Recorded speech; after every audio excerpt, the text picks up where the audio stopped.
Hello, Mike. Hello pre, kamusta na? Yung pinapagawa kong bahay na pinapamanage ko sa'yo, kamusta na? Patapos na. Ang ganda. Sa tingin ko, kailangan mo lang magdagdag ng konting budget. Kasi, alam mo naman, gipit yung bulsa ko. Gipit yung bulsa para sa project ng bahay.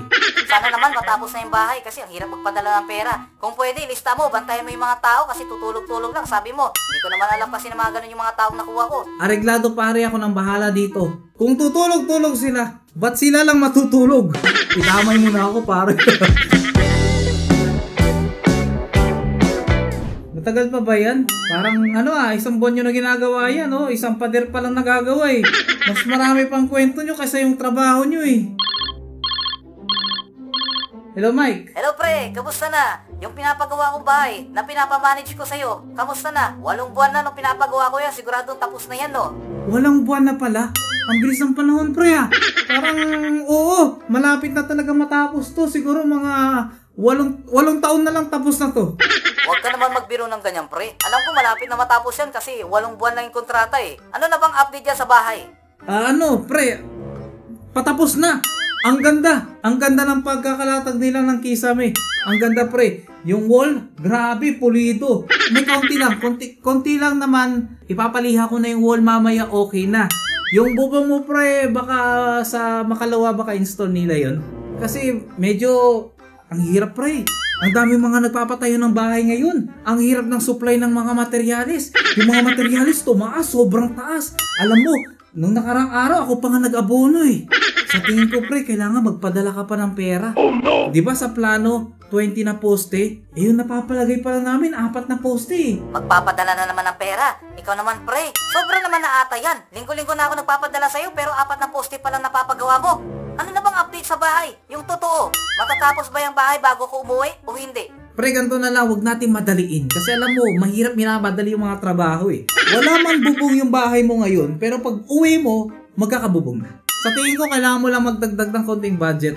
Kasi, alam mo naman, gipit yung bulsa ko.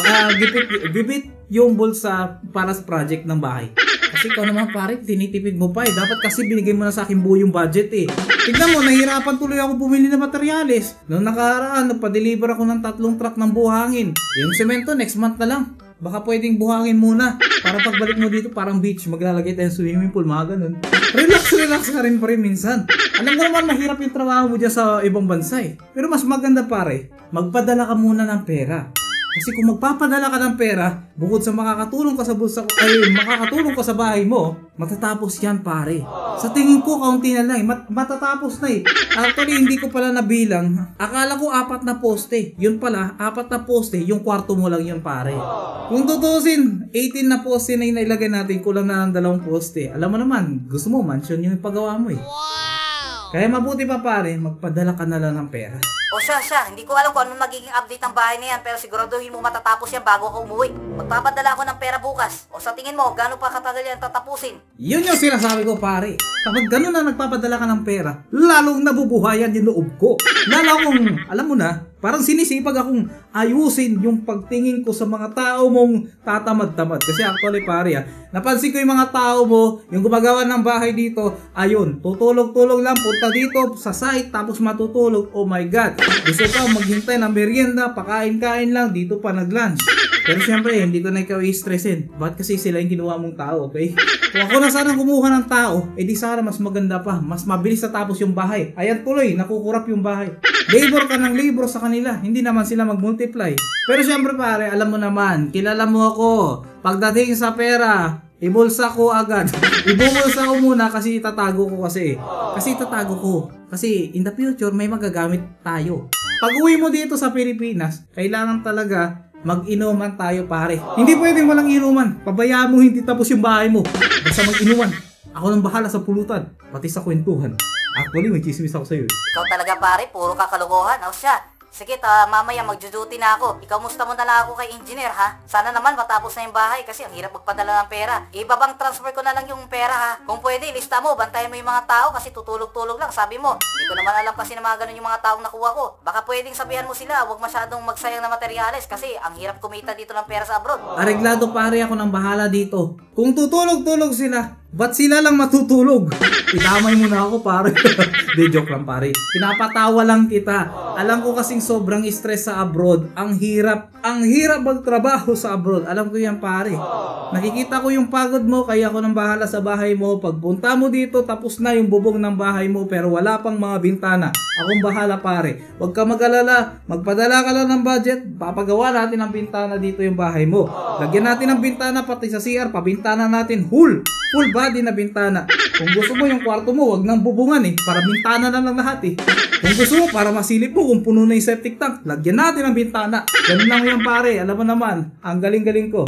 Nag-aral kaya ako na mabuti sa YouTube. Kaya wag kang mag-alala pare, lahat ng mga problema mo tungkol sa bahay, sasaluhin ko na yung stress mo. Kasi ang hirap magpagawa ng bahay, ba't di ka pa kasi umuwi, para ikaw na sana nag-handle. Pero lahat ng mga stress na yun, ako lang sasalo pare. Kaya nga nandito ako, di ba? Magpapadala ka lang ng pera, gagastusin ko lang para ibili na materyales, tapos na ang bahay mo pare. Tapos na rin ang pagsisisi mo. Pero matanong ko lang pare kailan ka pa talaga uwi? Yun nga palang pag-uwi ko, baka sa isang buwan na. Sa susunod na buwan, uwi na ako pare. Kaya sana matapos na yung bahay. Paki-make sure lang pare, para naman makita ko yung pinaghirapan ko. Naku, next month na pa talaga? Yung bahay mo pare, parang hindi aabutin Wala pang walls. Kasi sa totoo lang pare, kung next month ka na uuwi, pwede bang mag-hotel ka muna pare? Kasi gusto ko kasing mag-focus, ipagawa yung bahay mo. Alam mo naman, tinututukan ko yan. Actually, ang ganda na ng resulta. Kitang-kita ko na yung mga hollow blocks. Ang ganda ng pagkakalatag ng hollow blocks. Yung ceiling mo pare, sa tingin ko, wag na natin lagyan dito ng PVC ceiling na kagaya ng gusto mo. Sa tingin ko pare, wag ka na mag-ceiling. Kasi sa tingin ko, pag wala kang ceiling, mas presko pare. Alam mo naman, dagdag maintenance lang yan Wag na lang yan, yung ceiling na yan, wag na yan. Di ba 3 yung CR mo pare? Sa tingin ko, gawin na lang nating isa. Kasi sa tingin ko, yung 2 CR, hindi mo naman mapapakinabangan yan Ano yun? May schedule yung pagtayo mo sa bawat CR. Hindi mo naman magagamit yung pare. Sa tingin ko, para mabilis yung bahay, tanggalin na lang natin yung mga CR. Maki-CR ka na lang sa kapitbahay. O diba, nakatipid ka pa. Di ba pare, gusto mo ng sementadong bubong? Sa tingin ko, mahirap yung pare Isipin mo na lang, pag nag-earthquake, baka mag-crack. Mahirap matuluan pare. Sa tingin ko, bubong na lang, yung manipis. Ang gawin mo na lang, yero na lang. Makakatipid tayo dun pare, mabilis pa. Yung budget na para dun sa bubong, gagamitin ko na lang. Lagyan natin ng bakod pare. Ipapabakod ko na lang yung property mo para talagang kulong. Siguro bibili ako ng mga kawayan yun. Tutungkod natin yan pare. Huwag na natin gawing hollow blocks. Kawayan na lang pare, mas maganda yun, tipid pa. Alam mo naman, kailangan natin dito maging eco-friendly. Para mabilis matapos yung bahay mo. Yung bahay ninyo, wag mo na lagyan ng pintuan. Wag na lang din natin ditong lagyan ng bintana. Para presko ba? Pag pinalagyan mo ng bintana pintuan yan, medyo mainit na sa loob. Di kailangan mo pang bumili ng aircon. O di ba? Ang aircon masyadong matakaw sa kuryente. Kung bibili ka ng aircon, tapos aakit naman yung bill ng kuryente ninyo, di nalugi ka rin in the long run. Kaya mabuti pa pare, para presko, wag na natin lagyan ng bintana at pintuan yung bahay nyo. Kortina na lang pare. Sa tingin ko, okay lang yun Di ba sabi mo gusto mo maliwanag yung kwarto ninyo? Sa tingin ko pare, para mas maging maaliwalas yung bahay ninyo, wag na natin lagyan ng bubong. Para rekta na yung araw, o di ba? Siguradong maliwanag na yung bahay nyo. Hindi mo na kailangan ng ilaw. O di ba pare? Sa tingin ko yung mga suggestion ko tutugma talaga Ano sa tingin mo pare? Ano ba naman suggestion yan pare? Para ka nakakaloko Kung bahay mo yan, gawin mo sa bahay mo. Kung ayaw mo, ibalik mo yung pera ko. Yari ka talaga sa akin kapag hindi natapos yung bahay pag uwi ko. Nagalit.